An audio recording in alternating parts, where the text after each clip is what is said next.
እድማ ጎብደዱ እንዲቀር ለፍጥረታት ለፈጣሪ ብቻ እንዲሆን መገዛት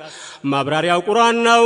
ሊተገበርበት ለመንደር ላንደገረ ሳይሆን ለዓለማት ሕይወት ልመራበት የታወጀ ነው ወሐደሁ ላ ሸሪከ ለሁ لا إله إلا الله محمد رسول الله በዚህ ባጭር ቃላት የተገለጸበት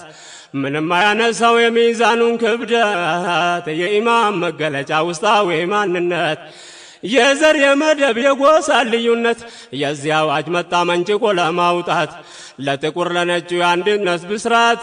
የአረብ የአጀም የሀብታም የደሃም ናት የፍትህ መሰረት ለመክሉቅ መክሉቃት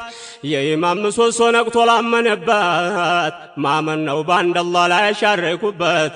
ላወቀው ሽልማት ከተገበረው